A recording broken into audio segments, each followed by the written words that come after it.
Ricky Nick, Alex, I Yield to Nolan, Sid, and Ender Phoenix.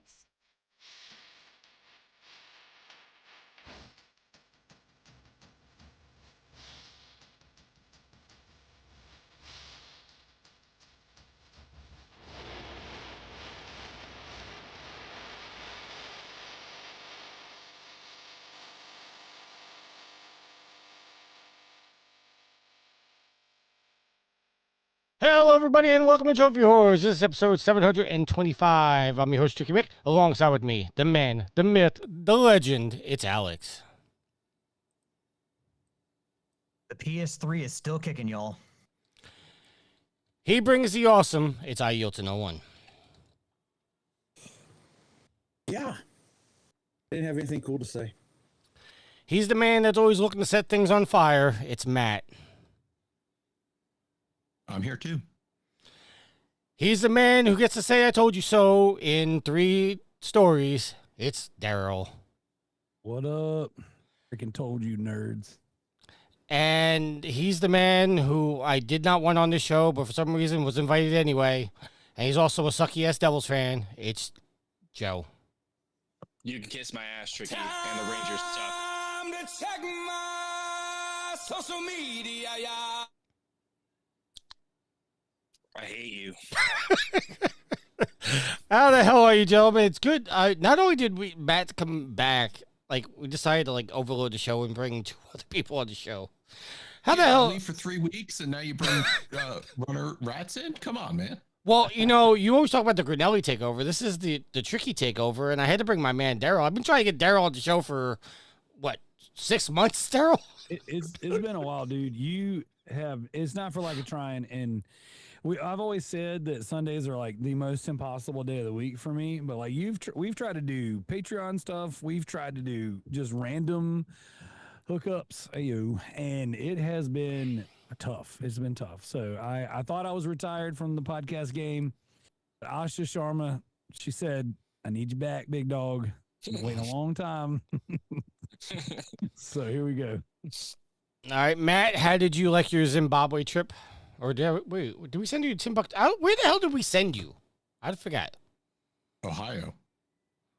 I don't know how you guys got Zimbabwe out of Ohio. Well, I mean, it's really easy to get them confused. I think I said Timbuktu one time. I don't know. Ohio is for lovers, according to the song. Don't forget, That's Matt, Virginia. he also had a little short stint in Kentucky. Yeah, Kentucky's a very nice place. Got nice people. I enjoy meeting up with people in Kentucky. I hate you both. At least one nice person. I hate you both. Not as much as I hate you. Darrell, next year I'm coming to South Carolina to go to that. What were Expo you gonna do, Tricky? Dude, What were you got to. What was I going to do? What? if it was like, hey, Tricky, guess what? I'm meeting up with Alex. That just mean. Yeah, well, guess what? Joe, I want you to know it's now my life goal to meet you before I ever meet Tricky in real life. I already met Joe. We can make it happen. I already met Joe, so you can meet him. I don't care. Here's the thing that's interesting. I have met and hung out with Gareth years before I will ever have met and hung out with Tricky. He came all the way from the UK, and we friggin' went to. We drove 11 hours to a theme park to hang out with this dude. Didn't you meet him at Disney World? I don't feel like that counts. Like No, we went to Universal. It's the same thing. You met him in a theme park.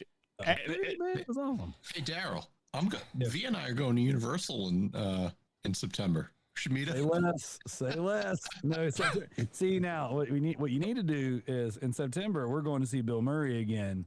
Nice. The band, not the comedian. And we're gonna go see Bill Murray in September in Charlotte. So it's gonna be friggin' amazing. That is neat because Bill Murray is actually coming here for Louder Than Life. So we'll be seeing Bill Murray as part of the Louder Than Life festivities here in Louisville in September. That's awesome. Have you seen him live yet? No. We've been to Louder Than Life before, but I didn't even know Bill Murray was a thing until Louder Than Life came out. And they always, like, on Spotify, that someone always puts together a playlist of all the artists coming to the show.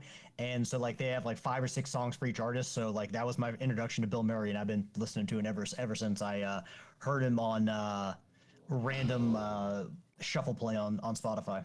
Heck yeah, dude. Spotify's great for that. Dude, Bill Murray is so fun live. Like you guys know, I used to tour in a band. We played 300 and some odd shows over the course of 6.5 years. I got to open for a lot of my favorite bands. I got to see hundreds, literally hundreds of bands between going to see shows and concerts before I toured, then touring, and then even post that. And my wife and I, that's kind of like Bill Murray's kind of our band together. That's like the one band that we both absolutely love his music. And live, we've seen him 3 or 4 times now. And it is one of the most, if not the most fun artist to see live. It is, and it's better every time, dude. It's so good. And I love the amalgamation of the post-hardcore, country, pop, rock. I mean, he kind of does a little bit of everything.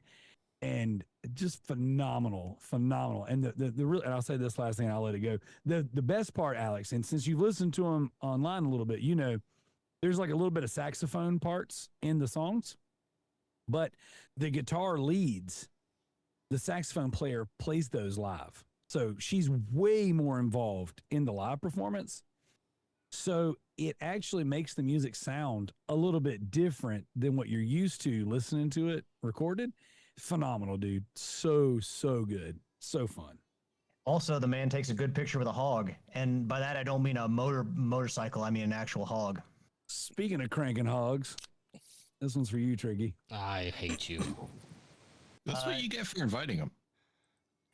Behind the scenes, I cannot have my Gmail storage is all filled up, so I need one of y'all to send me the agenda, or maybe read my trophies out loud, because I can't receive emails in Gmail, which is how you guys send me the document. I have the same exact problem. I just sent you both the agenda in the Facebook Messenger. Hearing my trophies read aloud again is nostalgic. I can't wait. All right, let's do our trophy count. I am level 989, total trophies of 36,019 with 1,051 plats. Alex is level 537, total trophy count of 11,448, and a platinum count of 213 in 212 games. Yield 547 is my level, with a trophy count of 12,108 and 231 platinums. Matt Level 224 with 1,395 trophies and 0 plats. Sid is level 902, total trophies of 28,168 with 869 plats. Darrell? I am a level 778 with a total trophy count of 24,046. A total platinum count of 508. Darrell, remember the days when we used to be close in plats? Now I've got twice as many as you. You know what, man? When you told me to challenge me to stop spamming, I didn't really go back. I dabbled once or twice, but I kind of fell off the spam wagon. Oh, listen, if you ever need to borrow my account to get you back in the groove, let me know.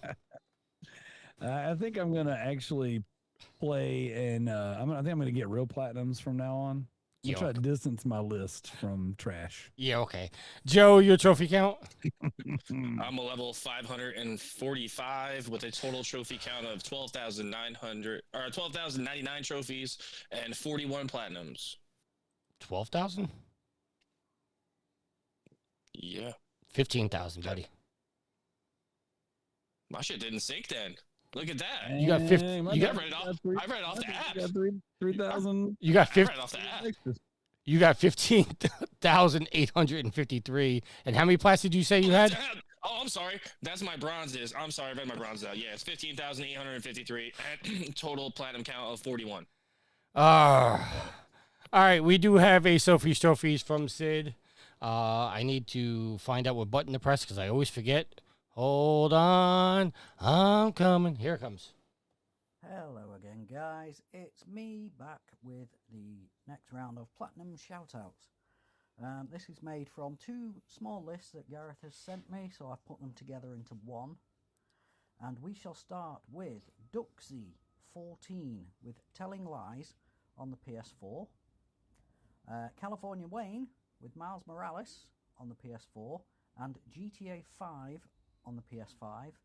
So I'll give that one a shout out because of all the online stuff. I would never do it. Then we have Pee Wee ITFC with GTA San Andreas on the PS5.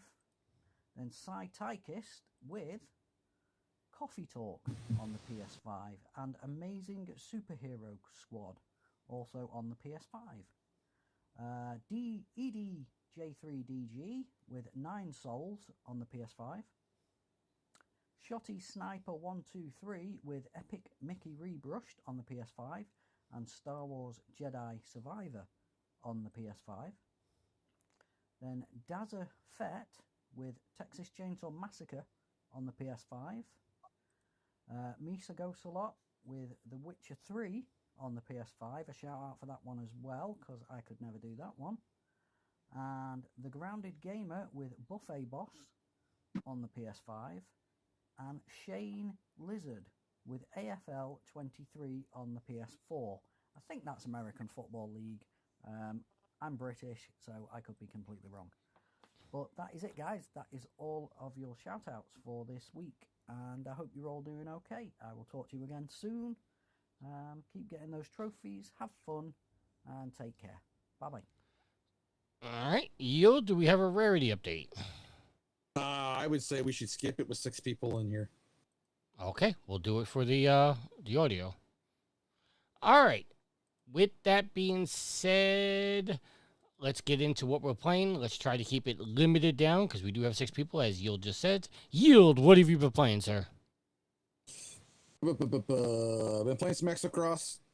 Jumped back into Skull and Bones just so that way I made sure I got the Assassin's Creed resynced, flag resynced freebie that they were passing out. Been playing some Roadcraft. Jumped into Game of Thrones on the PS3 because I don't have my platinum for July, and that would be the closest thing or quickest thing to get. And jumped into Generation Zero with Homer, Prepared Dire Scum, and the Brain 76. And that's what I've been playing. All right, Alex. I'm real simple. Went back and finished the Woolhaven DLC, got all the trophies for Cult of the Lamb, and plugged back in the PS3, as I kind of alluded to earlier, and have been downloading some stuff to go back and finish some trophy lists that I had long ago forgotten. Re-downloaded BioShock to maybe try the challenge rooms they have there. I need to see if I can track down a copy, it shouldn't be that hard, of Assassin's Creed Brotherhood, so I can play Da Vinci Disappearance. But mostly what I've been playing has been Sound Shapes on the PS3. Way back when, during the Trophy War, I let Tricky talk me into playing the DLCs for that, for some easy trophies, and not finishing out some trophy lists. So I'm going back to the PS3 version, getting all those trophies for another platinum, but also to improve my completion percentage and hopefully get my unearned trophies under 1,000. So Sound Shapes, I mean, it's I kind of forgotten how annoying and frustrating those death I forget what exactly they're called, but the death round of the albums and the songs can be. Basically the ones where you're under a time limit and you got to collect the musical notes with hazards on in a certain section of each level.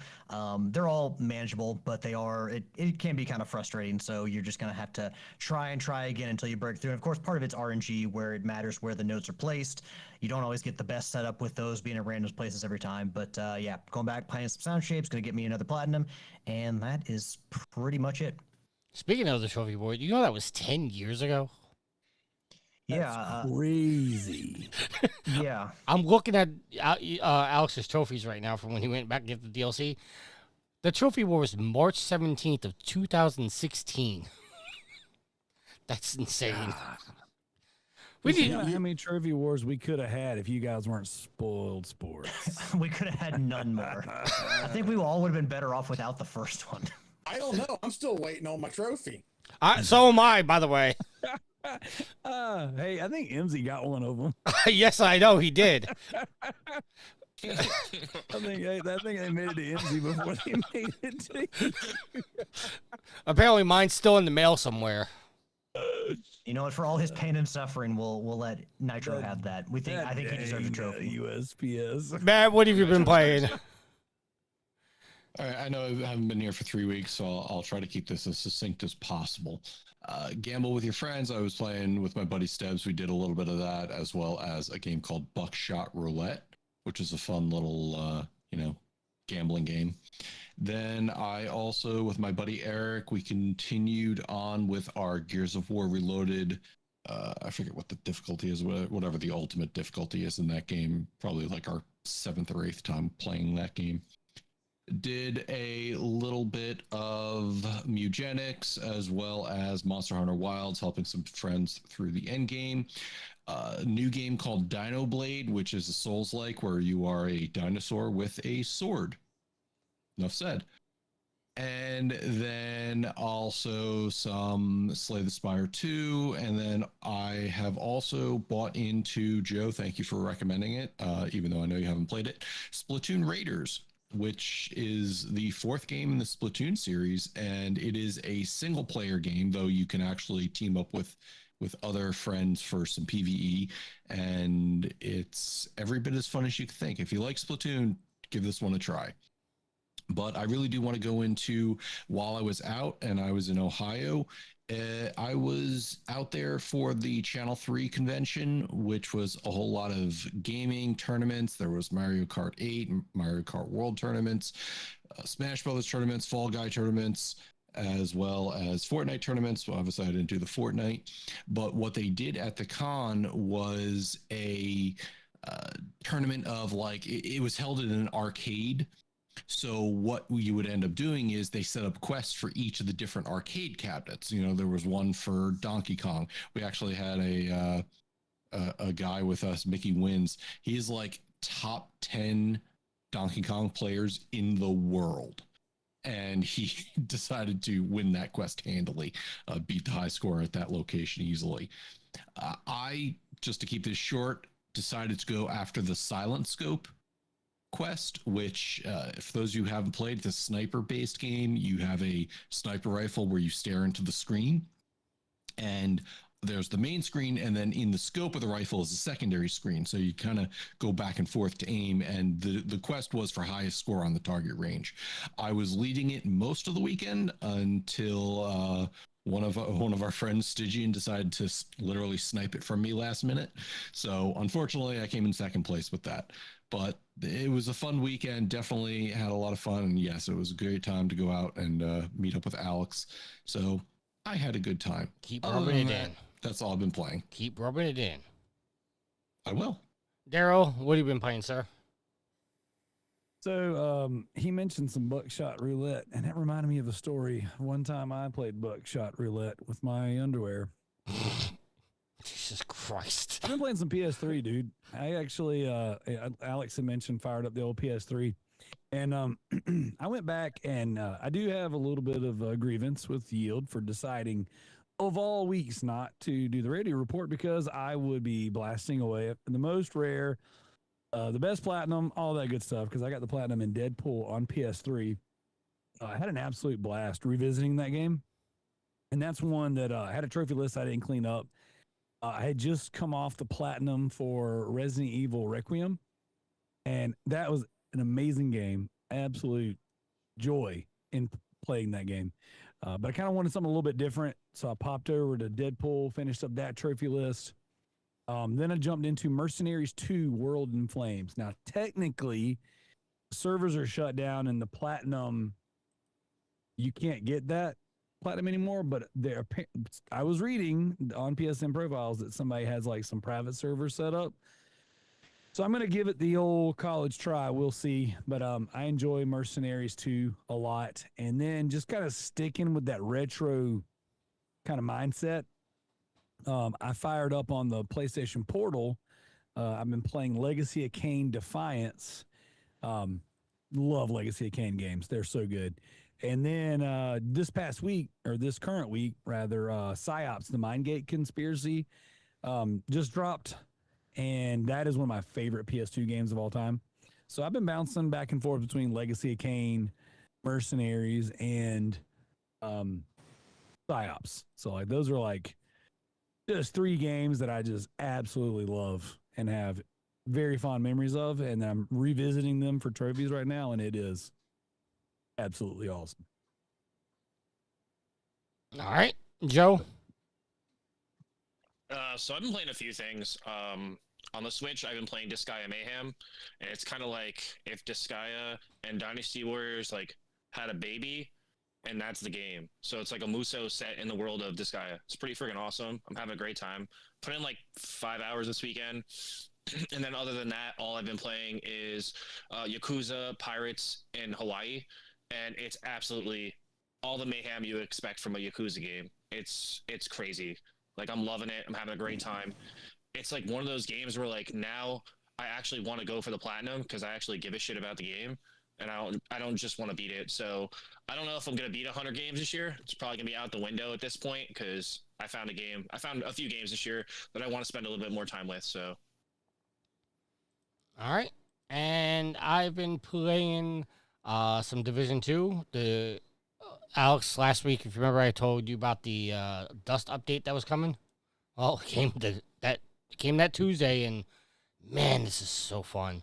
It's nonstop. I mean, you can go onto our YouTube, and watch a couple videos. You run around New York, and it's just it's calm. You get attacked every 6 minutes by the Dust Devils, and then anywhere from 12 to 18 minutes after you log into the game, it turns into a massive storm, and you are constantly attacked, and it's just nonstop. It's mayhem. I love it. I think they should do this for future updates. Started playing Cup Heroes for the PS5. Just a little bullshit game that I'm playing just to pass time while I'm doing other things. Played some more Assassin's Creed Rogue. I'm working through that. And then Moss, the Forgotten Relic came out, and I bought that because, I love Moss, and I currently don't have my VR headset, so I wanted to play it. I think the only one that can relate to what I'm about to say next is Matt, but there's something lost in Moss when it's not in VR. It loses some kind of its magic, and I don't know if I'm going to be interested in playing this much longer because it just doesn't feel the same. Matt, have you ever played a game in VR and then played it non-VR and it just loses its luster? I mean, the closest is kind of the reverse of that. Playing something like Resident Evil and going into VR and then going back to it. It's kind of like, well, this is a different type of event. Yeah. But I mean, Moss is a good game. It seems like you got to beat both of the Moss games to get one platinum, which I was kind of disappointed with. I was kind of hoping there'd be two separate trophy lists, but it's not. Yeah. So that's all I've really been playing. So at this time, I am going to throw it over to Matt to lead us through our topics.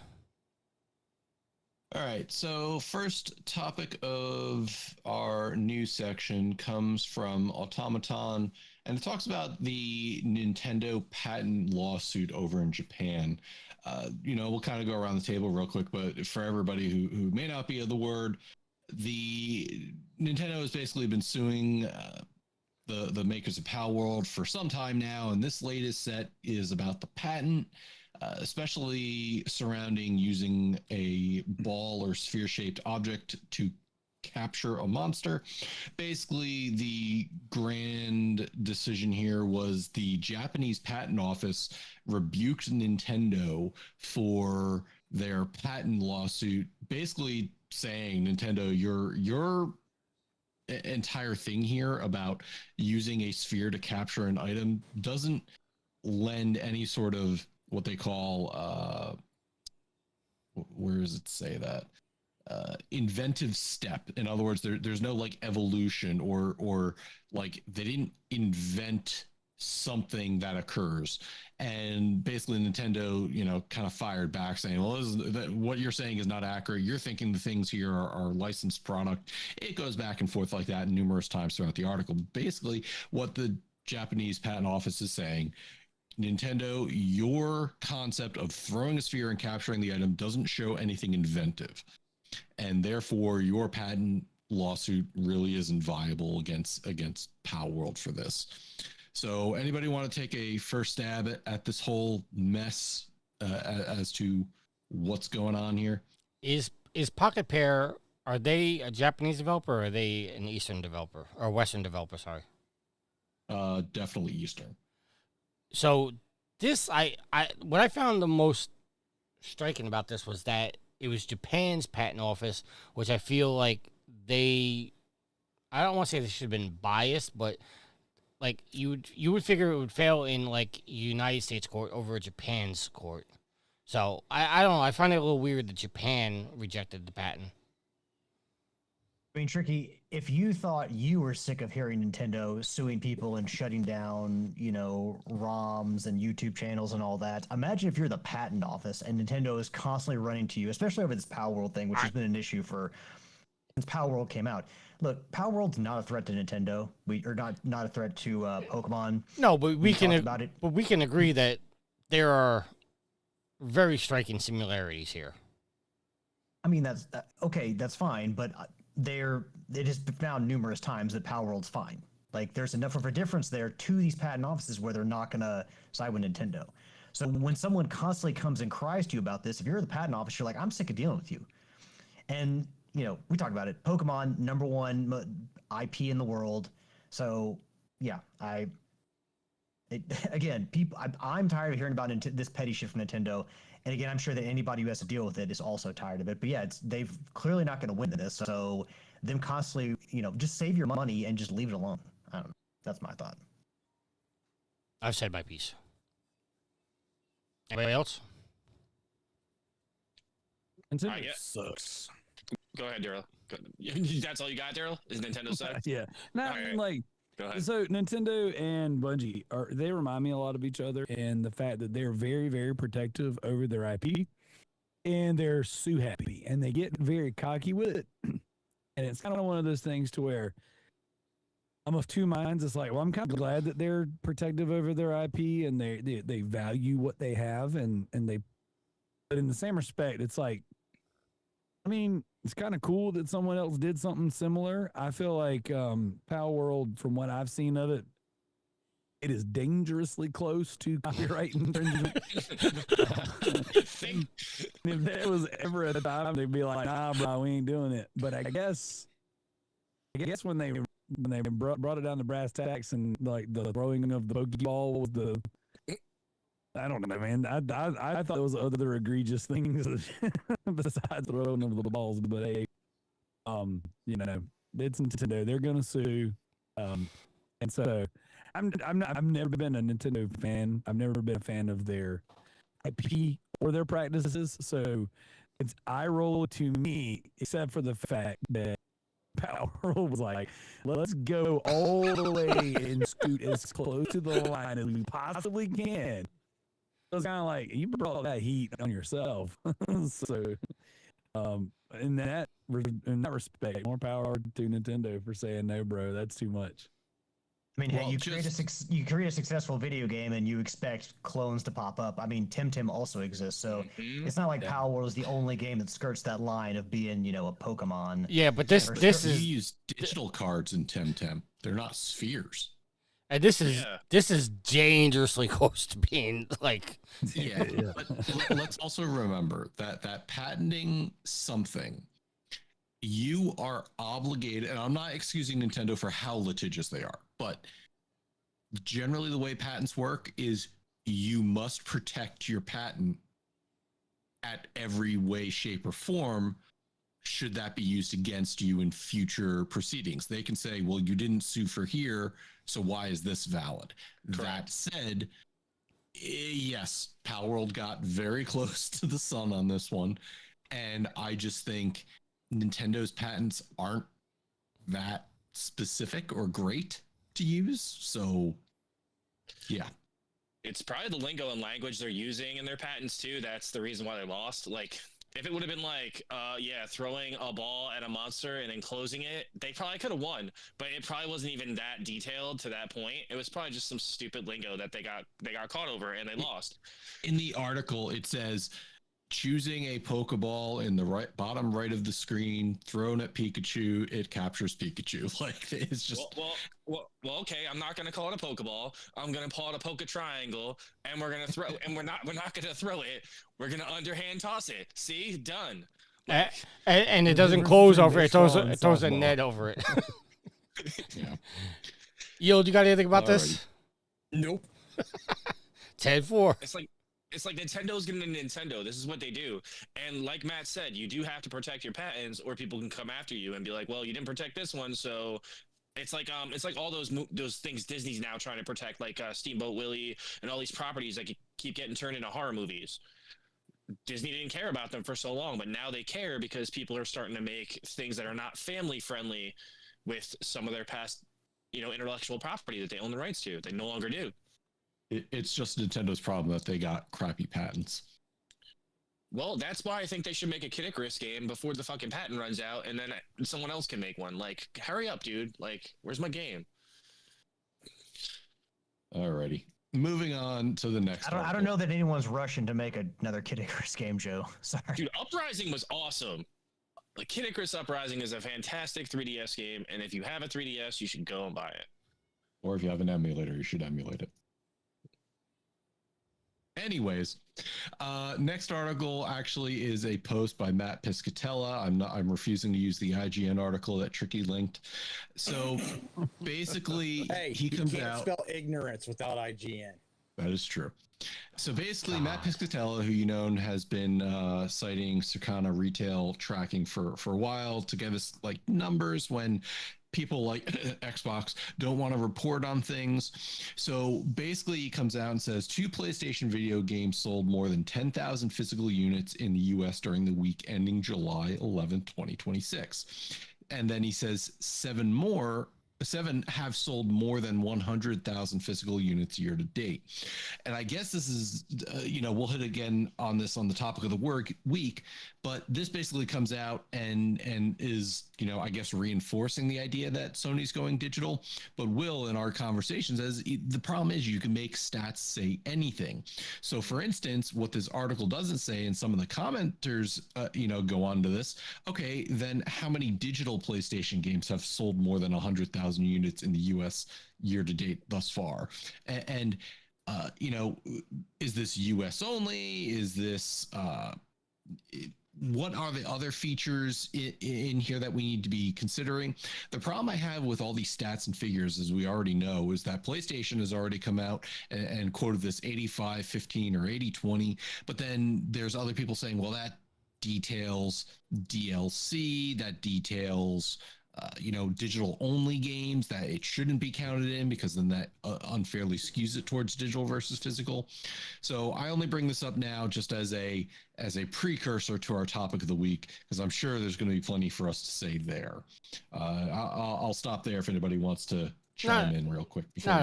Let's leave it for the topic of the week. Well, I'll say this. I mean, Tricky alone skews the data on dollar spam downloads. But the only thing I'll say about this is one of the arguments I saw about this is because it says only 7 PlayStation games have sold more than 100 physical copies. There's one of the arguments I saw was but you're not reporting how many of those 7 games actually sold. Like, was it 1 million physical copies? Was it 10 million physical copies? It just says that, and that argument to me is stupid because you're saying, okay, these 7 games, let's say they all sold 1 million copies each. That's great, but what about all the other PlayStation games that didn't even reach 100,000? So that's all I'm gonna say. I mean, I've always had a problem with how they record their purchases, and the same thing with Xbox. Like, when you download a game from the premium service, you're buying it, but you didn't pay anything for it, but it counts as a purchase. It should just count as a download. You can purchase anything. It does count as a purchase, because I get an email saying, hey, thank you for your purchase. Correct. It has to, because they have to give you the license, right, so you can play it. But I think that's kind of awkward because it's like that counts as a digital purchase. Yep. Every time any of my kids download one of the PlayStation Plus free games, I get an email saying thank you for your purchase. And I also find that weird because it's the same fact that, like, if you stop PlayStation Plus, you don't have that game no more. What was that? But you still have all those licenses somewhere. I said, see, it's your fault. How is it my fault? You always put the PlayStation Plus games, whether you play them or not, in your library, so you're jacking up the digital digital sales, and so you're the reason for the downfall of physical media. No, that's just smart yield. Like people should download those games. Why wouldn't you? Let Yield have his little victory there. No, there's no victory there. Like you download the free games, they're free. And Yield, I've seen you come back like years later and be like, "Oh, I missed that on PSN. Well, I could have had it for free, but I didn't. I mean, want to download it, and then you paid for it." Look at Alex. I paid for it. I'm perfectly fine with that. Look at Alex. He missed out on downloading Rocket League for free and had to pay for it later. Well, I didn't have PlayStation Plus at the time, so I didn't have the opportunity to. Oh, okay. You got back tenfold though. And actually, I just recently went over 1,000 hours total in Rocket League, so clearly I've gotten my $20 worth. Crap. That's rookie numbers. I'm over 3,000 hours in Division 2. Well, some of us like to play other games. Some of us like to play more games than spam in the Division. All right, let's move on there, Matt. Moving on, yes. Next article, Tech for Gamers. Darrell, Tricky, try... Oh, no. It's coming out right away. Try to not interject. So Xbox admits Game Pass and multi-platform strategy didn't provide meaningful growth. Darrell. So in the article, shut up, both of you. Asha Sharma comes out and says it's almost like somebody said this before. And third-party releases haven't been too effective. Coming out saying Game Pass and multi-platform releases were valuable, ultimately didn't grow nearly as fast as the company had expected. So back when this whole shenanigans were going on, shut up until I'm done, Tricky. I didn't say anything. That wasn't me. Also, I don't know why Tricky is victory lapping. Darrell started this, and Tricky just tagged along. Bullshit! We did it at the exact same time. If you remember during the initial conversation back when Phil Spencer still ran things, they were talking about how they were going to do a select number of games that would go to other systems, originally starting with, Gears of War and what other old IPs. Eventually Starfield would come out. But now looking at it, it looks like that the pushing of other games to other platforms didn't work out for Xbox. So that's kind of why you may have seen that pullback at the last minute with Gears of War E-Day. So I'm going to stop there. Tricky, Darrell, I assume one of you can fight for the first commenter here. Darrell, I'm just going to ask you a simple question. What's up? Is it not sound familiar? Like somebody's been saying this for years, and people have been saying you're out of your mind, you're wrong, you don't know what the fuck you're talking about. Does this sound eerily familiar to something somebody on your old podcast and this current podcast has been saying for years? I will say, to give our man credit, he was optimistic and he followed the data that was being provided, even if some of us thought that we were being lied to, because it just didn't make sense. And I know there are several people in both of our Facebook groups for our podcasts that constantly pushed back and just could not handle the truth. And I didn't want to be right. I didn't want to be like this is not the thing that you go, oh man, I'm so glad that I was right on that one. I would have rather been writing something that actually mattered and something was cool. But instead, it didn't make sense. It never made sense. And I listened to a lot of different podcasts. I listened to some Xbox shows. X1 Bros is one I really enjoy. They're super positive. A couple brothers and their best friend. And it's like, these guys, like, Xbox can do no wrong. I listen to those guys. I listen to Defining Duke. I listen to Sacred Symbols. And I listen to a bunch of podcasts, right? I listen to a couple YouTubers that just kind of spout their opinions. And I try to take all the information in from all the different angles, except for IGN, because they suck. And then I go, all right, well, what makes sense to me, and kind of just form my opinion from all of that. And it never made sense to me because Phil Spencer, this was the biggest, to me, it was a canary in a coal mine. And this is probably halfway through the Game Pass life cycle, where he said they never closed a studio because of their P&L. As a small business owner, someone who's constantly worried about their P&L, and as someone who has been in various levels of management and in purchasing specifically at a few different companies. Like, neglecting your P&L kills your business, right? For those of you who don't know what a P&L is, your profit and loss statement. Like, we have to do that. Some businesses go through it every month. Some businesses go through it every quarter. If you do it once a year, you're probably crazy. But like, you got to know what's coming in and what's going out the same way you would budget your household. And the thing that never made sense to me was these budgets kept rising and they kept going crazy, but yet you're not charging for the game. And I'm like, all right, how are you making money?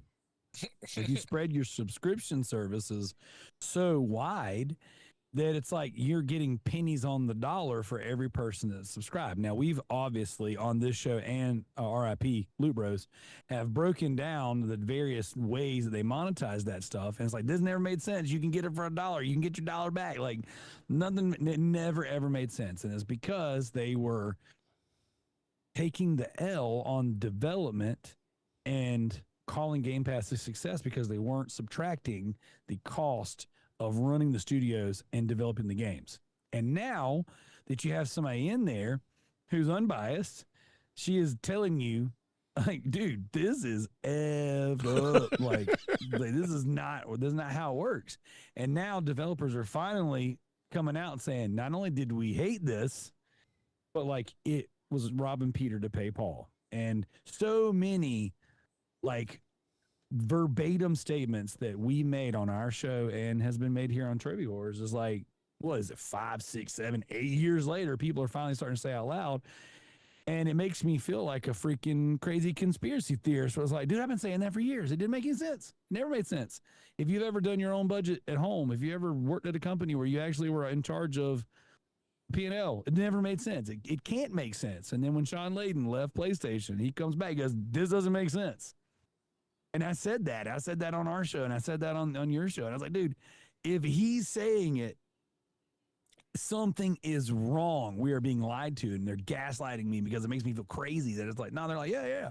Game Pass is profitable if you don't take the cost of running the studios, paying people's insurance, and developing a game, then yes. Yeah, we're taking in money. Yeah, let's spend $200 million to develop this game, and then on day one, we're giving it away for free.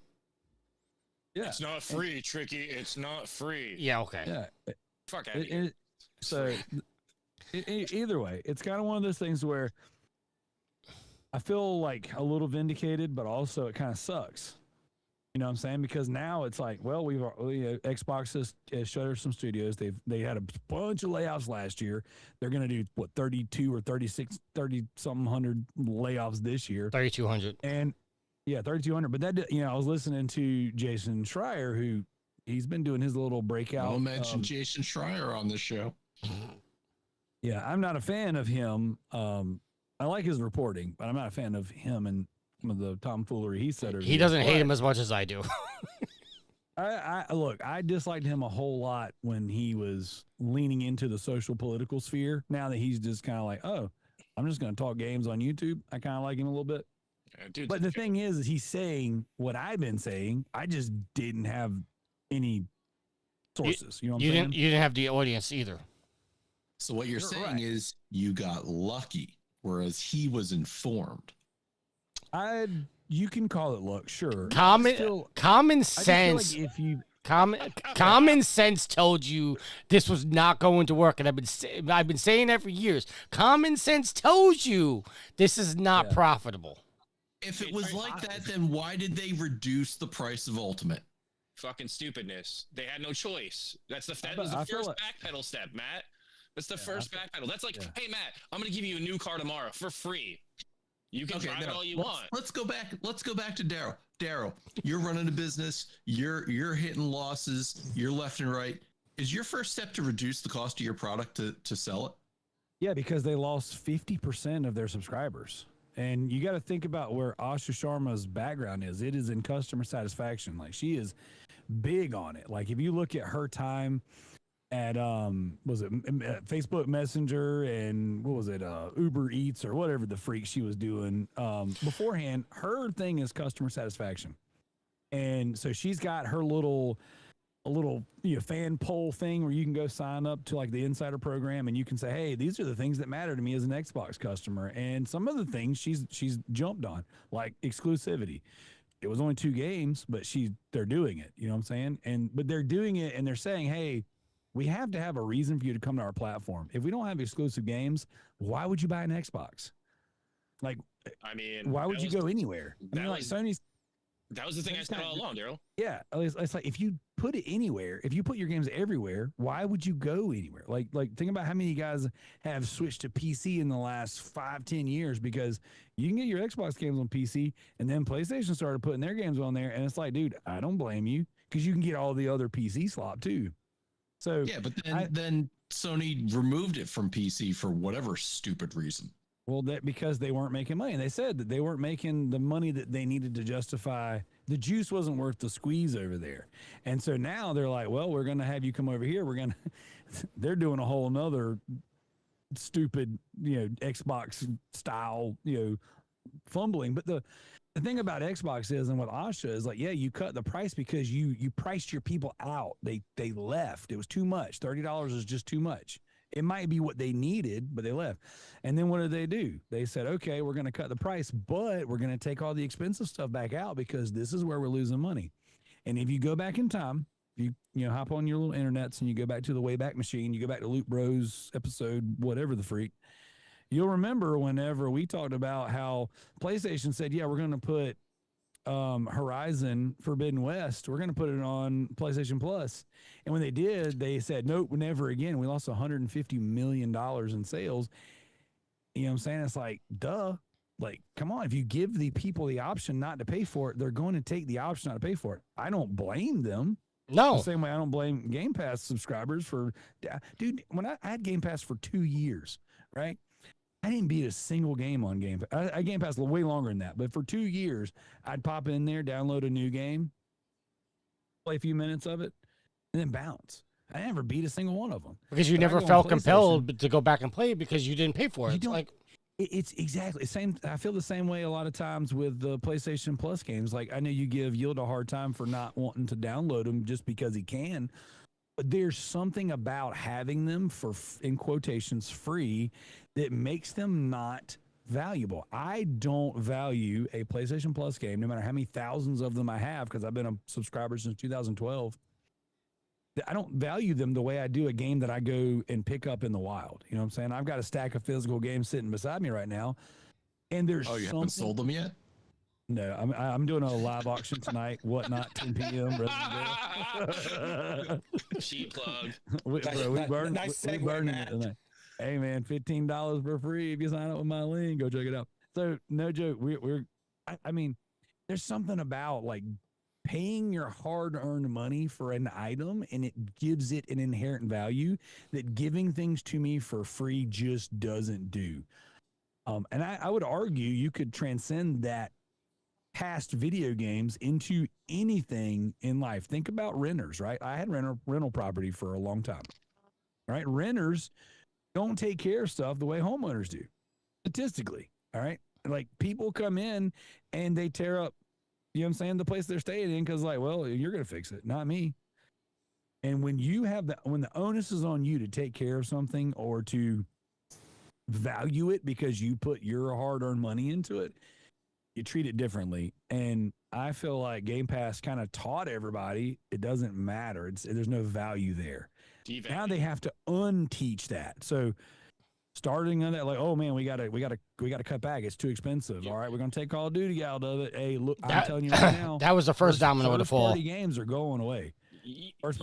My prediction is first-party games are going to stop dropping in the service, and eventually it's going to get a name change. It's not going to be Game Pass anymore. Then no one will buy it because you can't put the genie back in the bottle after you took the genie out of the bottle.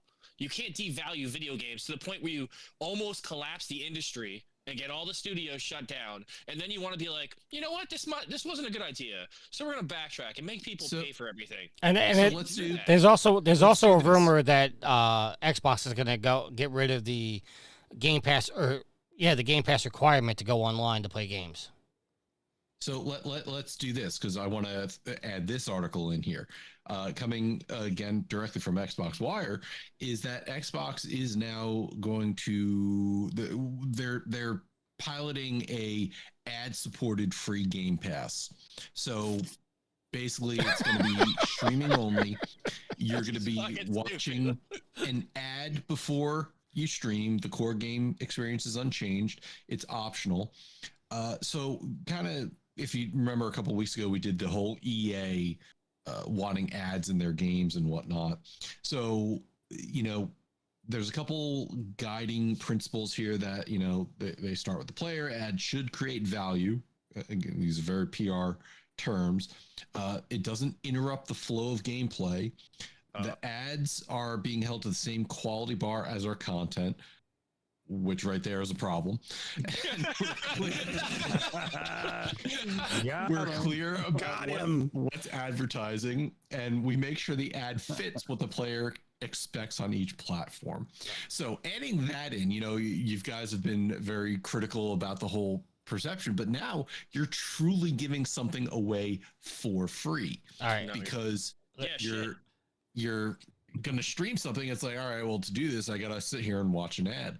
Is this, do you think, a way for them to maybe start sliding ads into the paid tiers? A la Netflix, Hulu, Disney, every streaming service now? Absolutely. Yeah, definitely. But definitely. I don't want to cut the conversation, but Alex and Yield haven't really had said anything in the last couple minutes. I want to give them a chance to say their piece. Yield, what are your thoughts about all this? About what are my thoughts on what? That Game Pass didn't make money? Yes. And okay, yes. All right. You guys ain't saying nothing that none of us, or some of us weren't thinking. So, yes. Okay, what's your other question? No, I guess I just wanted to give you a chance to say something because me and Darrell and Joe basically been dominating this. Well, I mean, there's nothing to add. You guys are right. It wasn't. I was sitting back here going, okay. I mean, they were doing it, but I don't know how they were making money, and then they weren't. So. All right, Alex, you have any thoughts? I'd rather pay full price for a game than have to watch ads to play a game. Ditto. It's agree.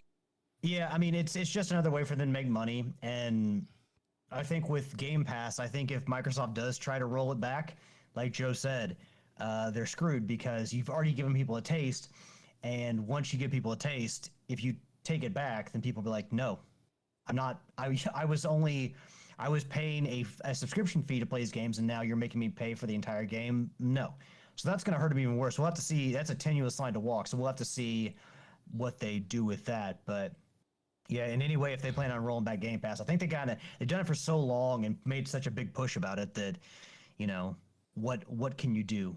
You're not going to beat Nintendo or Sony in hardware sales. So I don't know what they're going to do. But yeah, ads in games is not the way to. Just a reminder to everyone out there: Microsoft is also not your friend. So yeah, definitely not. I would say this: ads with games sounds like an absolute nightmare for guys like us. Adults with expendable income who are set in our ways. We're definitely not the target audience for anything like this, right? More income than time, right? Yes. More income. Correct. Yes. That was gonna be my comment. Is like I was gonna agree with Darrell and say the fact that like we have limited time to play games as it is. We're not gonna want to start a game and then have to watch an ad before we're actually able to get into the game. It's I agree. Right. This is not for us. That's My children, I've watched my children play these trash iPad and iPhone games and sit there and play through ads so they have another turn. So it's not for us. There's there's I've some watched games these nerds do stuff like that.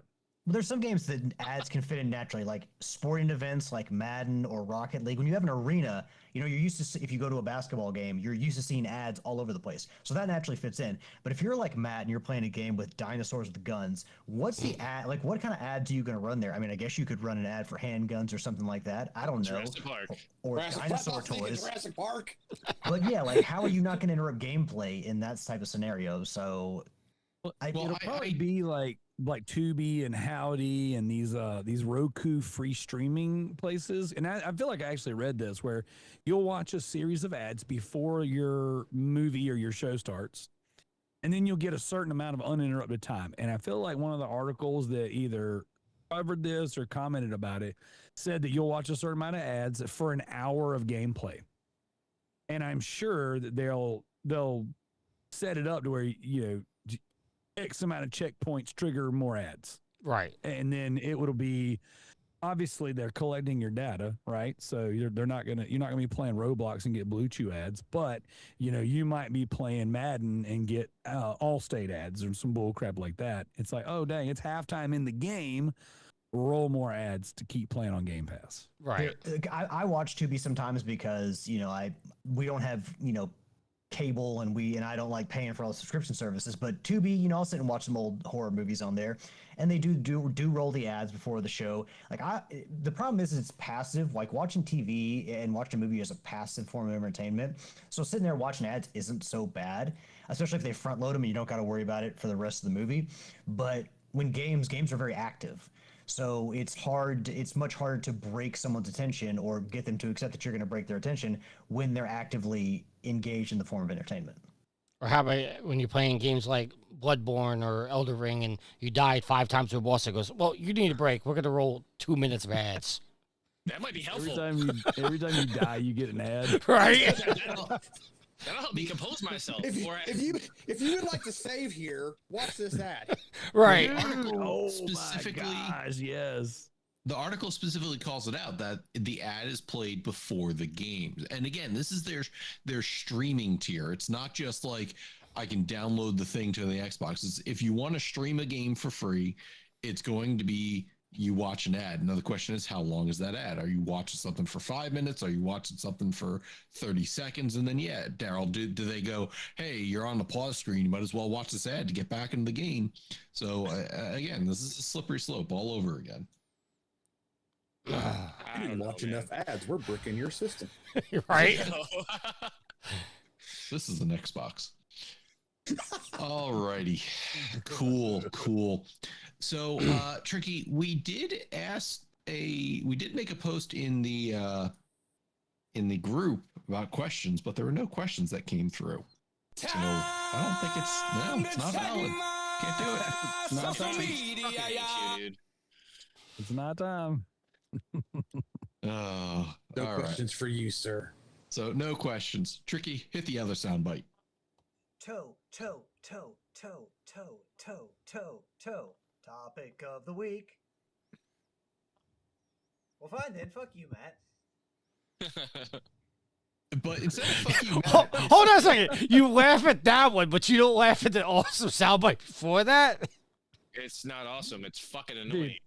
Dude, like 10 years ago, it was cool. alrighty. You're a trophy whores. I don't know if you've noticed, but we when we find intro and outro music, we use it to the grave. With it. So this topic of the week isn't so much fuck you, Matt. It's fuck you, PlayStation people, because PlayStation Network was down for multiple hours during last week.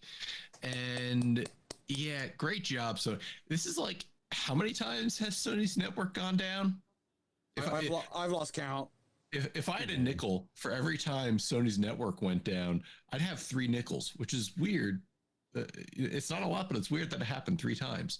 Thank you, Anonymous. All right, Matt, let me pause you for 1 second, because we actually, it's not a listener question, but we did get a comment on our Spotify thing that I forgot to mention.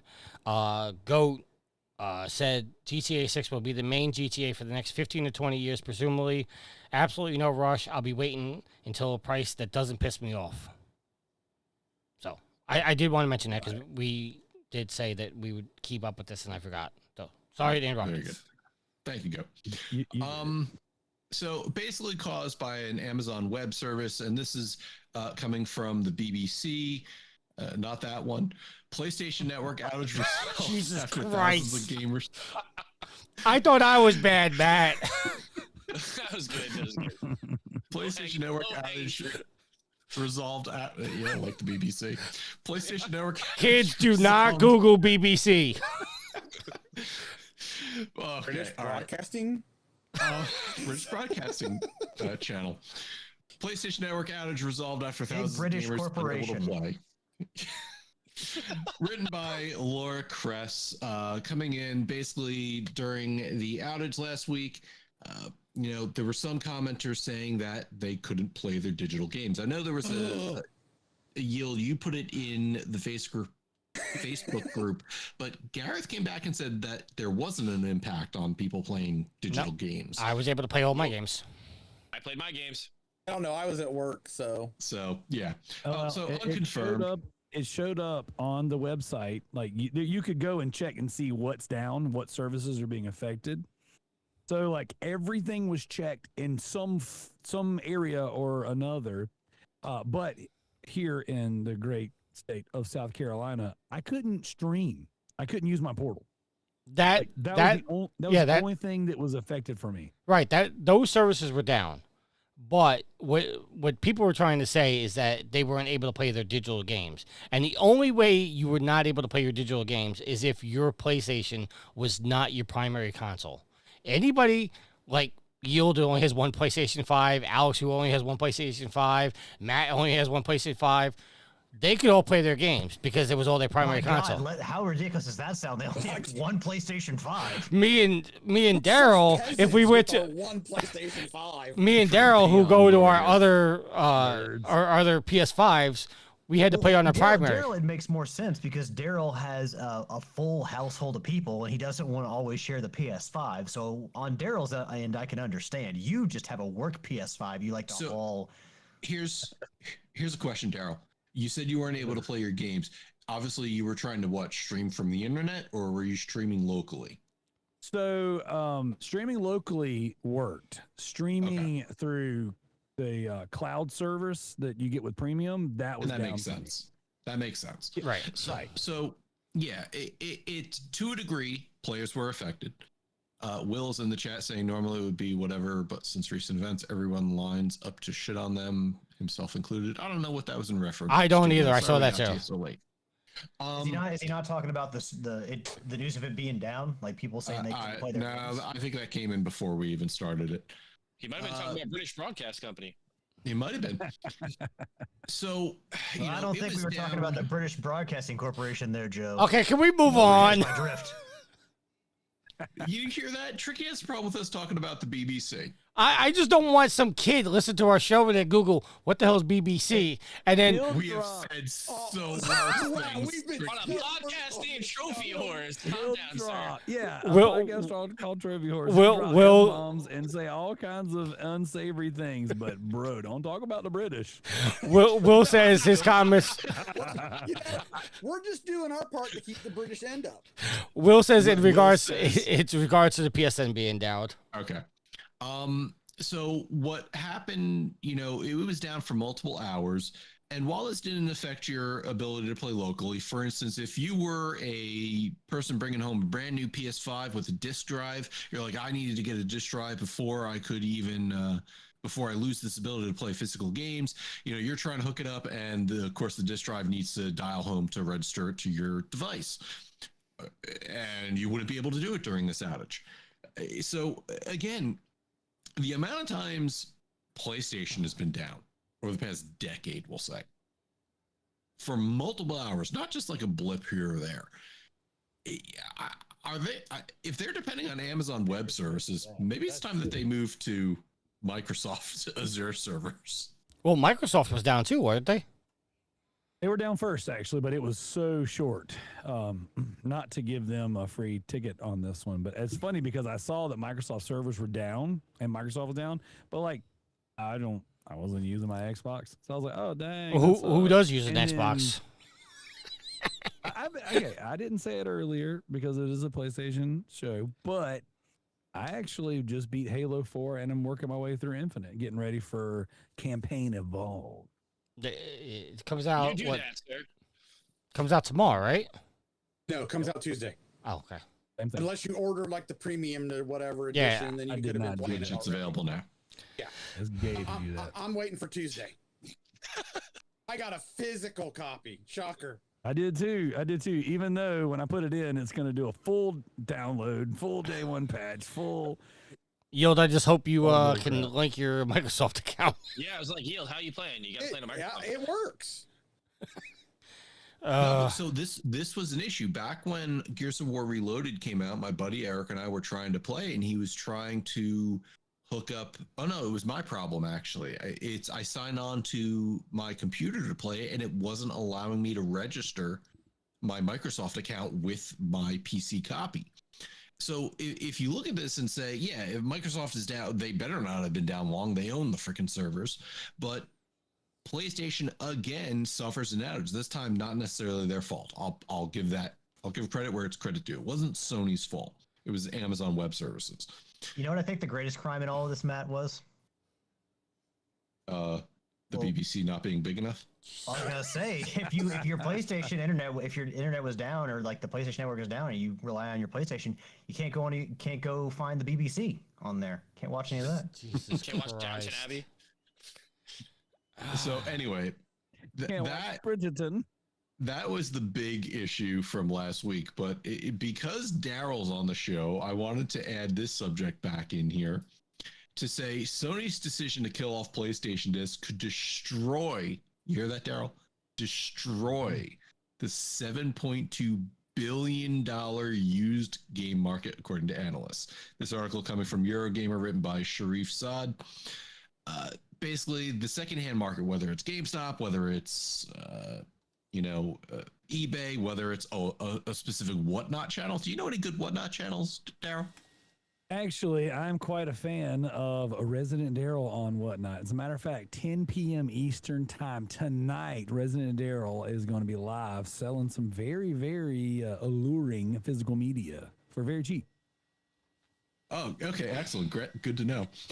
So it says that North America was a dominant region and is responsible for 36.8% of the $7.2 billion.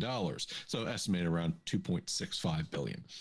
And, this entire move by Sony has made a lot of the news recently. It's come up with lawsuits. It's come up with plenty of articles bemoaning Sony's decision, statistics analysts, or I should say statisticians, everybody coming across this. So you have a company that can't seem to keep their servers on reliably, destroying a used game market, which you'd think more developers would be on, but there's been some recent articles where developers are even going after Sony, being like, you're creating a place where we may not be able to sell our games.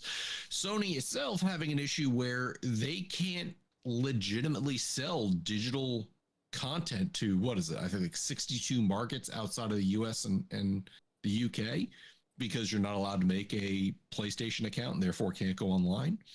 So a lot of people have to rely on physical games to be able to play. And will probably be in chat like, oh, look at you championing the cause for the meek and powerless.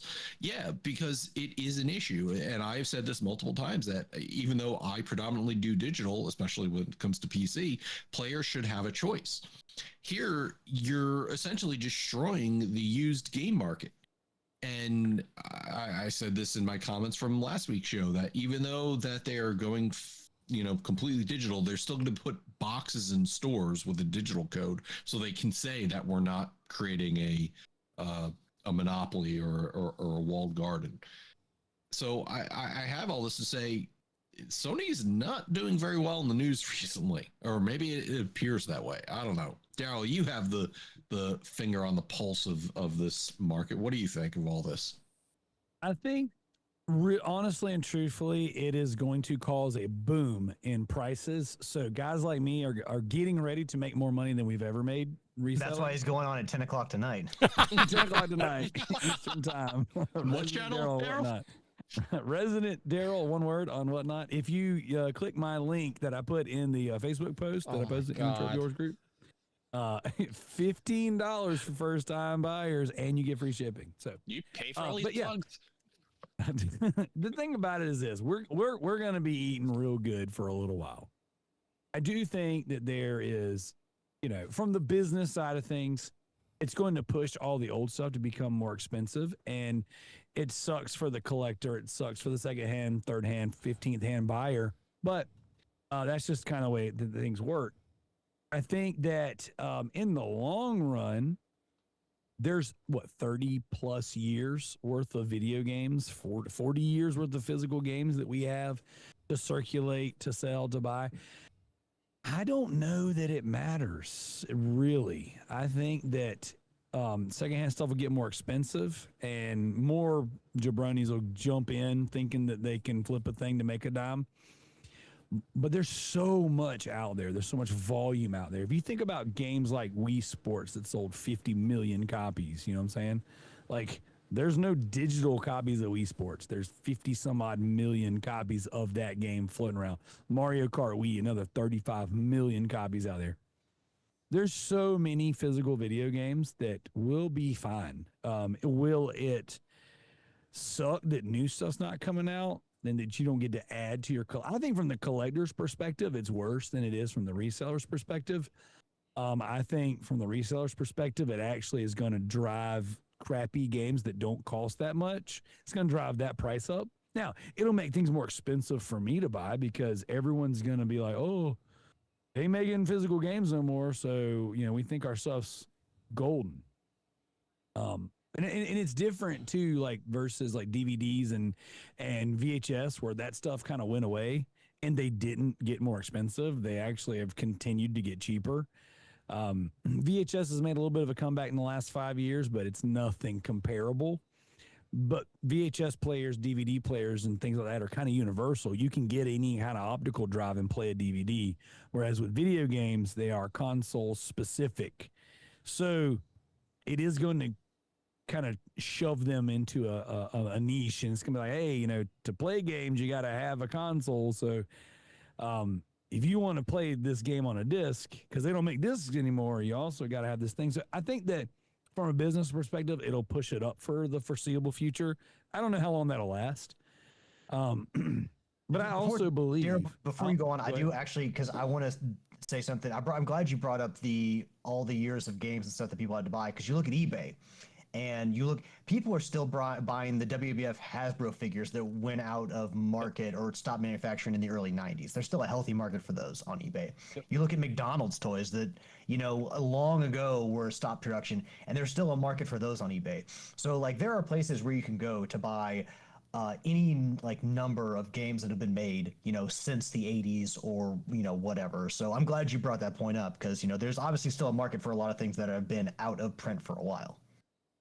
Yeah, and I think some maverick company will join in and be like, hey, we're so into game preservation that we're gonna make games. Now, will they be PS6 games? Probably not. But I think that what you're starting to see right now, because emulation is getting so good, is you're starting to see companies create emulation hardware and then add new games to it. So one of the companies, and I think it's like Retro M or something like that, they just came out with their own version of the Nintendo 64. So all Nintendo 64 carts will work on it. It's HDMI, upscaled, all that stuff. But they're also taking new indie games and porting them to the console. So I think what you'll see is a lot of companies start to make their own emulation style hardware, physical carts for old stuff. I mean, who knows? I mean, I don't know that we'll ever get, you know, like crazy PlayStation 4 or 5, you know, games, whatever, PS3 game. Maybe even there's companies right now reprinting PS3 games, like VGP, Will's favorite company. Shout out to VGP and Will. Like they're reprinting like PS3 and PS4 banger titles. Like I just saw a company the other day that posted they're reprinting Gravity Rush Remastered. And Gravity Rush Remastered is like a $50, $60 used game because it was a low print run. And they're like, no, we're reprinting it. Painkiller was another one that got reprinted. And it's like, that used to be a $50 disc, you know what I'm saying? Disc only, $100 CIB. You know, and then now it's like, you can get it for $30. Every single GameStop locally right now has 3D Dot Heroes and Painkiller. And those used to be sought after games. So I think what you're going to see is you're going to see other companies get in there and reprint physical media. You're going to see companies come in and do their own thing. And as Sony and Xbox and Nintendo start to phase out, I think that you'll see something different. It'll be more boutique. It'll be like vinyl, vinyl like went away. And then now vinyl, you can get, every artist sells vinyl for their stuff now. And you gotta go to them to get it. But I don't know. I think there's always going to be a market and somebody out there is going to do something cool. Will in the chat says I'll be waxing Darrell on what nut later. The only bright side is Filthy Flippers won't have any new inventory to con little old ladies in the future. And he says, tell them about how VGP is scalping Gravity Rush. $30 manufacturer's price, and VGP sells it for $56. VGP is not your friend. No, they're not. So, VGP scum. They're bad news, man. It's cool they're reprinting games so that people that can't get them or don't have them can buy them and can buy them new. But what they're doing is such a scummy practice because they're watching eBay sales, they're watching collector channels, and they're going, all right, what's selling? What's hot? Let's go pursue those licenses and then reprint that game so we can make a couple dollars. But then inevitably what it does is it tanks the collector's market. And the thing that's so scummy about it is they don't even, in most cases, they don't even label it that, hey, this is a reprint. Like you got to look for some weird black line on the art or some oddball piece of detail that's like, oh, this is the reprint. And it's just, they're scummy. Yeah, I'm looking right now. VGP Gravity Rush Remastered for the PS4 is $80 Canadian. Or free if you're in the preservation market. Joe, how do you feel about this erosion of the used game market? I would ask Alex, but I know that he prefer if GameStop stopped existing. I fucking hate GameStop. I mean, well, according to the GameStop CEO, they'll just keep selling tchotchkes and fucking T-shirts and Funko Pops, and they're gonna be fine. So, like, they don't want to sell games anymore. I think they feel like it's eating too much into their profit and their wall space. Because every time I walk into GameStop, the space is smaller and smaller for the games and bigger for the fucking T-shirts that don't even sell. Yep. So I don't even get it. Like, it doesn't make any sense to me. This is another Game Pass piece of bullshit that they're trying to feed Cards me. is the big thing. They sell Pokemon cards and sports cards. Dude, I'm in GameStop almost every single day, right? It's part of my business. I have like a rotation I make every single week. Don't say that too loud. Alex might come to South Carolina. No, you got to be careful. If you're buying Pokemon cards from GameStop, I've heard they do insane markups on Pokemon cards. So you got to be careful with that shit. Like, so we have a GameStop that's like right across the street from a Dick's Sporting Goods. Now, we went to Dick's Sporting Goods and we got $5 Pokemon packs, right? I love that we had Dick's and BBC. I was about to say the same thing. Hey, I love that these things happen and I didn't make any of those jokes. But you're a good Christian boy, that's why. My kids are standing across from me, sliming me while I'm talking. But so we go to Dick's and Pokemon. They're selling Pokemon and Dick's, dude. That's the sports cards and trading cards are so high. Jesus Christ, that sounds so bad. And so they're selling them for $5 a pack, and then you go over to GameStop and they're $10 a pack right now. They were $7.99, then they went to $8.99, now they're $9.99. And GameStop is marking up, but the thing is, people are in there. Like, GameStop is busier now than it has ever been. And dude, it's because they're selling trading cards. Like I said, I have a rotation of 3 GameStops that I hit every single week on my lunch breaks. And when I go in there, dude, how you guys, I mean, I know all these people by name. We're all, cutting up, whatever. I'm like, how y'all doing? Oh man, I'm so busy. Games or cards? Cards, man, cards. People are trading in games to buy cards, like, which is great for me because I'm in there waxing GameStop constantly, getting all kinds of great stuff. But it's people trading their games for cards. I mean, in all fairness, now because he ain't worried about it. I mean, in all fairness, and I'm not. This doesn't. I'm not saying that I'm okay with the practice, but GameStop probably knows that there are times when Pokemon cards are incredibly hard to find. So their logic is probably, what are you going to do? Pay more here or not buy them at all? So well, I mean, if you don't pay more there, you're going to go to a vendor mall or an antique mall or a flea market. Like I have 2 booths at two different locations, and when we get Pokemon and stuff in, we mark it up to whatever the market is. So like if you bust open a box and a box is, let's say $50 for easy math, and you're like, oh man, these would technically be $5 a pack, but market says no, they're $9 to $15 a pack. GameStop's like, no, we're just going to start there. You know, we're just going to, they gut their boxes the same way they gut their games. Awful. It's awful. I hate it. I hate the entire trend because I go to malls. There's a mall by me that every weekend does a vendor event. You know, it's a way to get people back to the mall. The first couple I went to had tables with cards, and then the entire upstairs was collectors, pops, transformers, action figures, things like that. I go there now, the entire thing is just cards. All the card people just buy up the tables first and foremost. It's so fucking worthless. It sucks. Dude, the crew that I hang with, my filthy reseller group, we all started doing games together, right? And then one or two guys got into Pokemon, and my kids have always been into Pokemon. And my youngest, my 11-year-old, he's got his own little Pokemon business. He sells Pokemon. He's literally beside me right now, processing like just boxes of Pokemon stuff that he's got. He's gonna go sell in our little booth. He's 11-year-old. He makes a decent amount of money doing it, right? But like our guys started to move out of games into Pokemon, and we do these monthly pop-up markets where I had this idea that I was like, hey, what if we made friends with a couple different stores and a couple different locations, and we just do these, 1 month we pop up in West Columbia, 1 month we pop up, in the town over. What if we, an hour or two down the road towards the beach? And it's like we just once a month we do these little swap meets or whatever. Well, now it's a monthly Pokemon trading event, and it's like, this is lame, dude. I don't freaking want to do that. Like, I don't want to trade Pokemon. I'm over here trying to freaking get some games. Chasing trends, bro. You're chasing trends. The trend pushed me out of my own, group. I know. I got excommunicated out of my own group because I don't want to play Pokemon. Filthy Resellers Justice League kicked you out. Dude, they did. They was like, no more Zack Snyder universe. We're going with this James Gunn trash. Well, they were smart. Well, no. Either way, it sucked. No. Come on. That's another one. Y'all ready to have another Darrell was right conversation? Let's talk about this Zack Snyder universe. We're not doing this. We're not doing it. Because we haven't heard. I told you it wasn't going to work. And it is bomb after bomb after bomb. We haven't heard from Yield on this. Alex, you got a little saying, but I want to give Yield a chance. I think it'll make retro start to come back, and however far you want to go back for retro, I think that'll make that more popular. Like Darrell was saying, those prices will go up.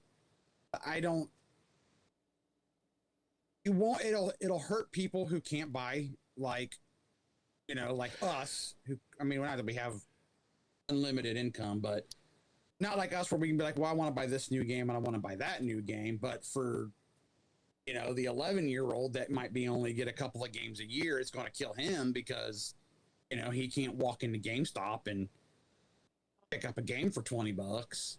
So, well, hell, he may not be able to depending on which GameStop he goes to, he may not be able to pick up a game at all now from GameStop. Like a t-shirt. You can pick up a t-shirt. Pokemon cards.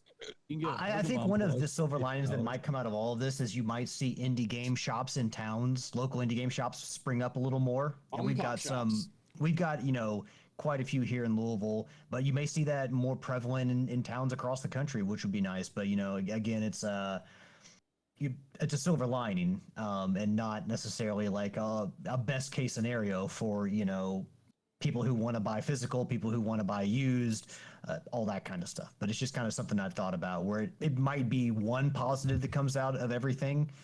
Because sometimes in life, you just kind of got to look for that. Darrell, you know what's funny? You say you find all this gold in all the GameStops you go in. And Matt, I don't know if you have this problem because we both live in New Jersey, but I go in GameStop, they don't have anything used for PS4 that I don't have. Like at this point, there's nothing left that I need that they have. Because they only have the same 20 games every time I go in there. And I think because of the way the collector market's been, nobody's trading their stuff in anymore. They're selling it on eBay or they're selling it at a swap meet. Yeah. So GameStop's not getting what they used to get, which I understand that's where they're going towards the card market, or they're selling more Funko Pops, or they're selling Magic cards. I get it, but it sucks when you can't go in a game store and buy a game anymore. It sucks when you have to pre-order something to guarantee you get it again. We're back to 1997 again. We're like, we really are. You gotta pre-order a game just to make sure it even comes to the store. Because I remember the days when like video games were the hot shit, and like they got every new release at GameStop, and they got like 4 or 5 copies of everything. Nope, not anymore. Nope. So for me, like I stopped going to GameStop for years. Like I got to a point where I just was like, man, I probably went 4 or 5 years seriously without going. You know, and it would have to be something like a Resident Evil or something with a collector's edition. But even then, like when Metal Gear Solid 5 came out and Dying Light, like I was buying them all, the collector's editions and stuff off of Amazon, because it would come to my house. It was easier. I had young kids. The thing is like, as GameStop's like a war of attrition, the same way the flea market is, the same way the swap meets are. Like it's for especially for in my line of work, like I have to go every day because the things that are, the gems, the gold, the cool things, they pop up, and then there's so many guys like me out there that the minute they hit the shelf, and a lot of the dudes, they work at GameStop, so they just skim it before it even hits the shelf, and sell it on eBay.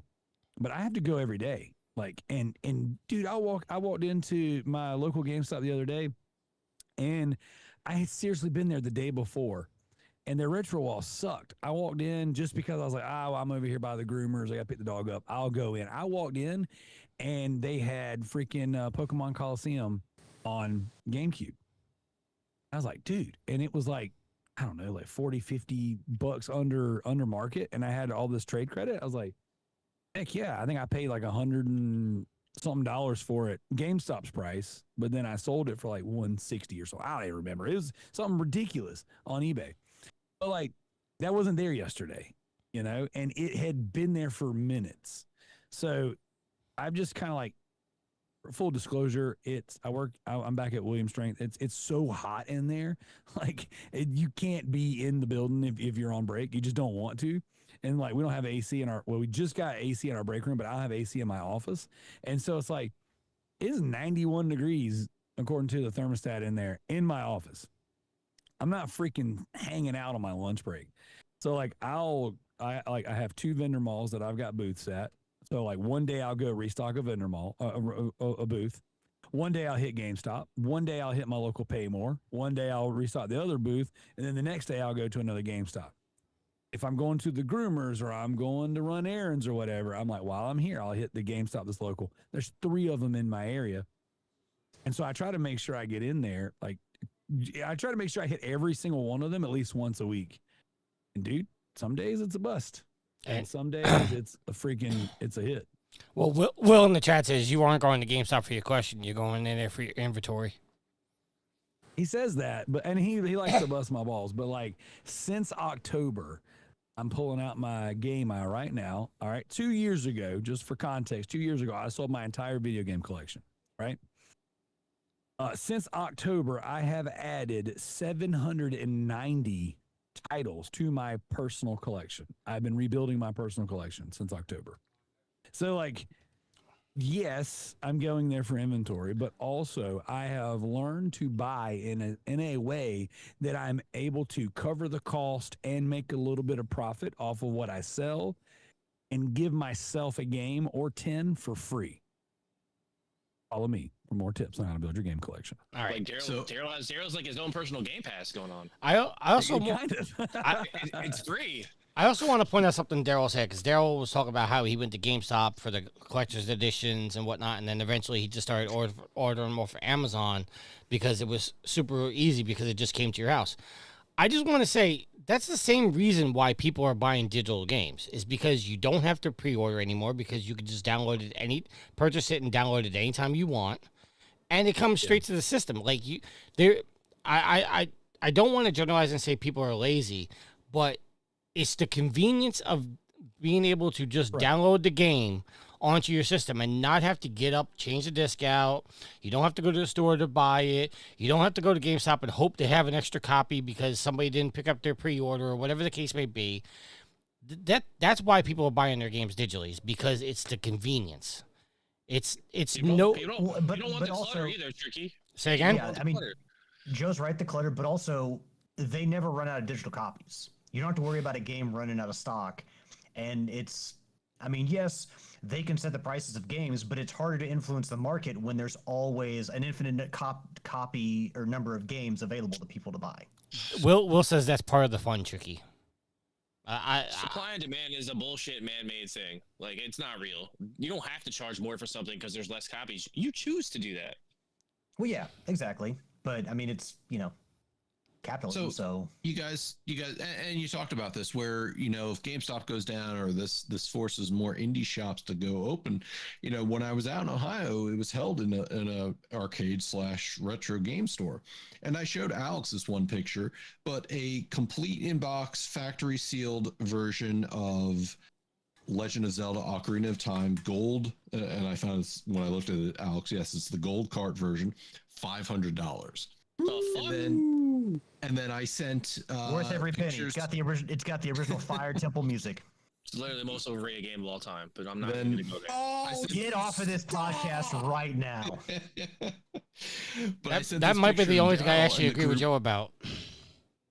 I sent this picture to Darrell in the group next, showing a Dreamcast version of Resident Evil 2 for $150.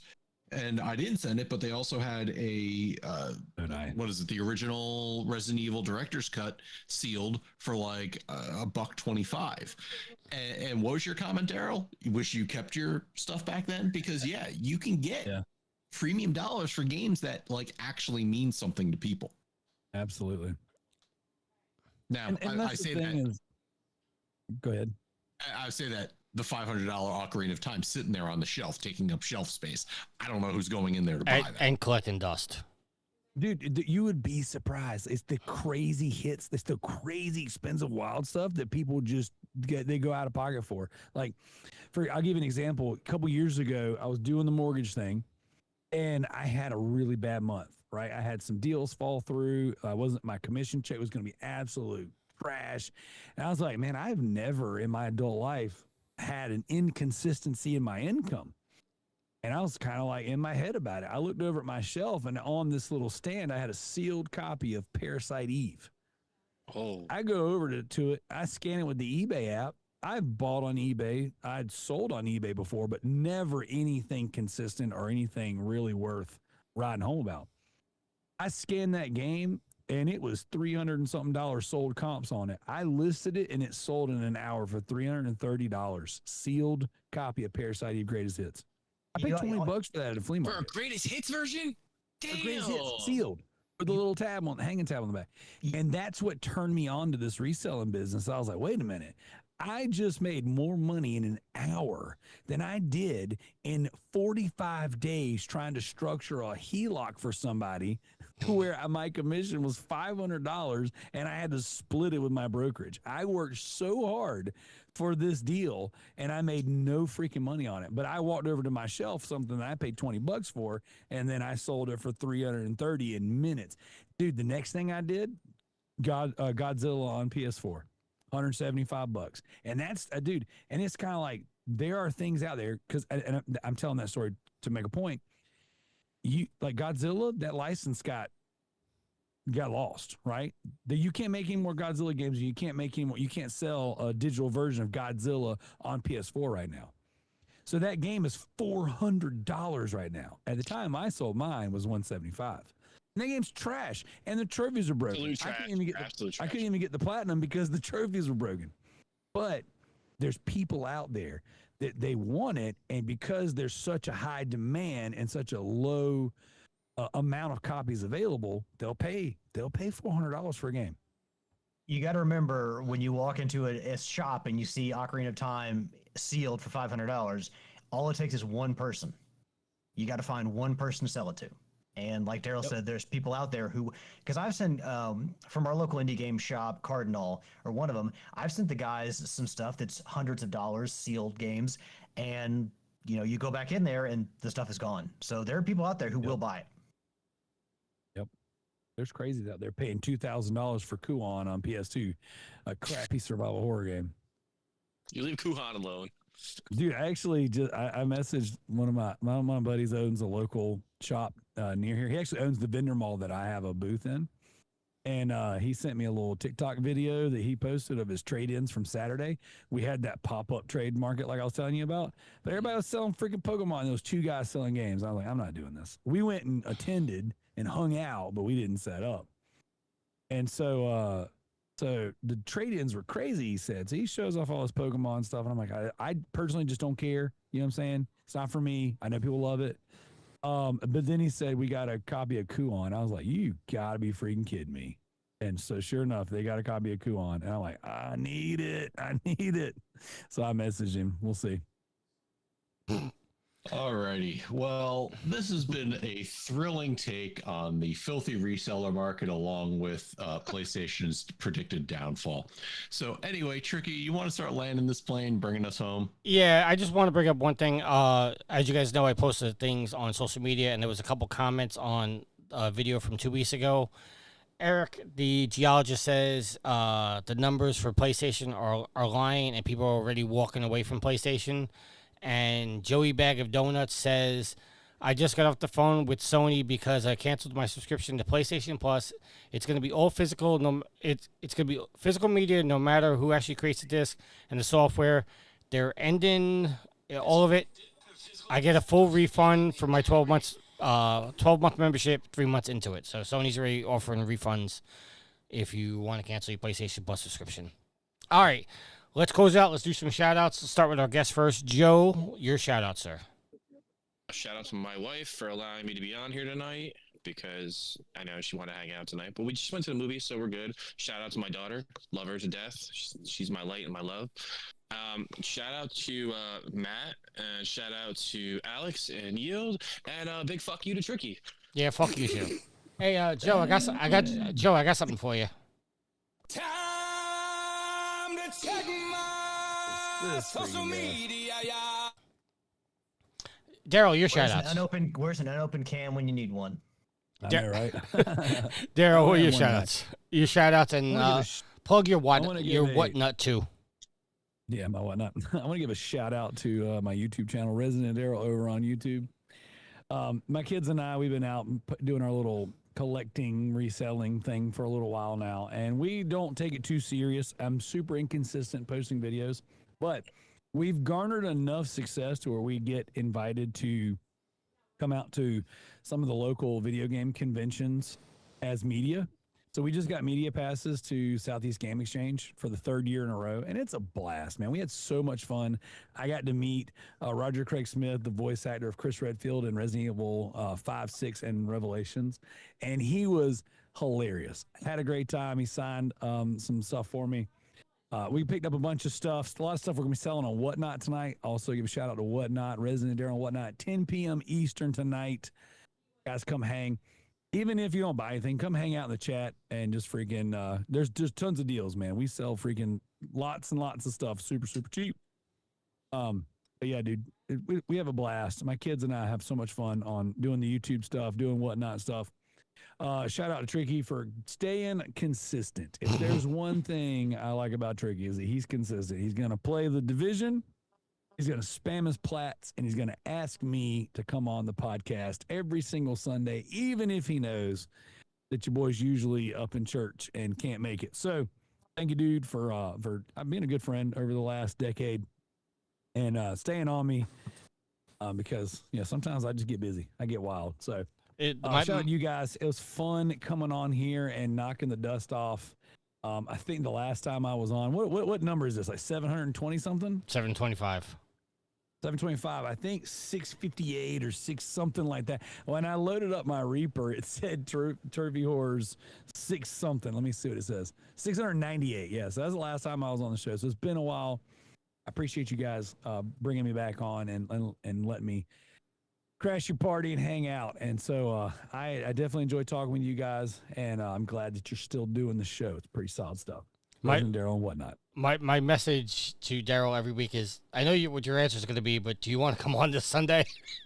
he's like, I always want to. If it was up to me, I'd be a permanent member of the Trophy Horrors and a permanent member of the PlayStation Ain't Dead podcast, harassing Will every single week. But unfortunately, I just we're not at that space in life right now. Kids are super busy. Sports are crazy. We volunteer with our student ministry a lot, and the reselling business.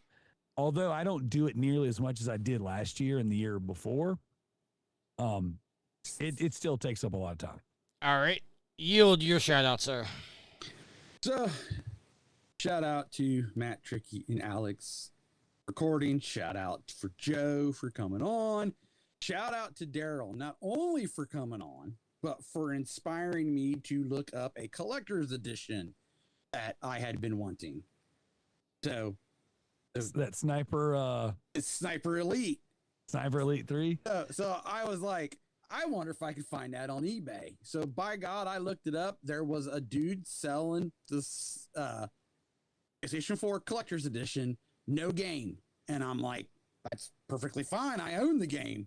So I was able to pick it up for $30. Oh, dude, that's a good price. That's awesome. Yeah, that's what I thought. So it's got so much stuff in it, dude. That is one of the best collector's editions. And I sold mine a couple years ago, and I regretted it, but it was a necessity. Yeah. And now that I have it back, dude, I'm like, all is well. The seller was a bunch of letters.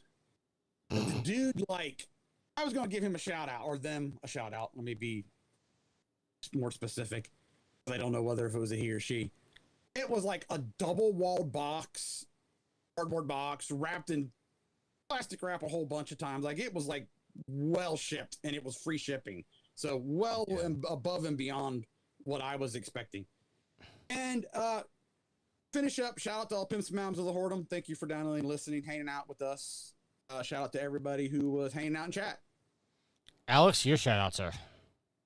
Your shout out to the listeners, the fans, the fuel to the fire that is Trophy Horrors, our awesome community. Thank you all for continuing to support us. We appreciate you all so very much. Give a shout out to my co-host, Yield, Matt, and Tricky, as well as our guest host, Darrell and Joe P. Shout out to the New Jersey Devils. Shout out to the British Broadcasting Corporation. Shout out to Will for his artwork. And last but not least, give a shout out to my awesome and loving girlfriend, Ashley. I love you, hon. That is going to wrap me up like a present. Matt, your shout outs. Shout out to all you gents for recording, to my co-hosts, Yield, Alex, and Tricky, to our guests tonight, Joe and Darrell. Shout out to Dick's Sporting Goods, because, you know, if we could give a shout out to BBC, we can give a shout out to Dick's. Almost said that. Shout out to big fan of dicks on this podcast. I love it. I'm so glad our cameras are not on, because you would see me just like shaking my head every 5 seconds. Whoa, Tricky, whoa. That's about. Just lost. We're getting banned now. Shout out to the Channel 3 community. Good there, buddy.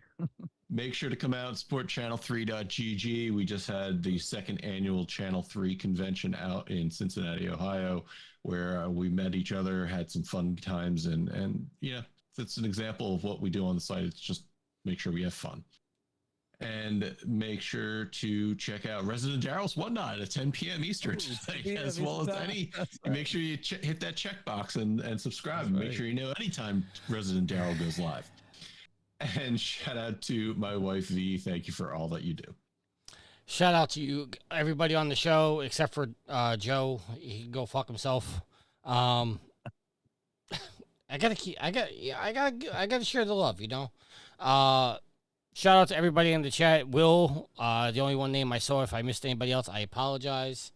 Shout out to Darrell for actually, you know, finding some time on a Sunday to come on the show. Other than that, if there's nothing else, until next week, happy trophy hunting. See ya. Later. Bro.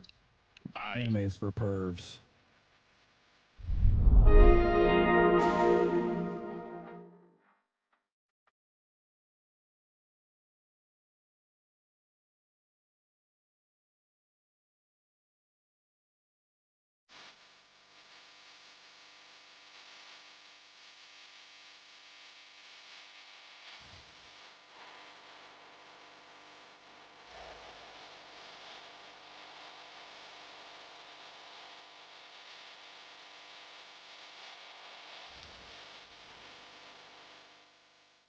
The theme song is Venus by the band Even off their album Zenith. Permission granted by the band and 12 Stone Records. You can find them on Facebook by going to www.facebook.com/evenphilippines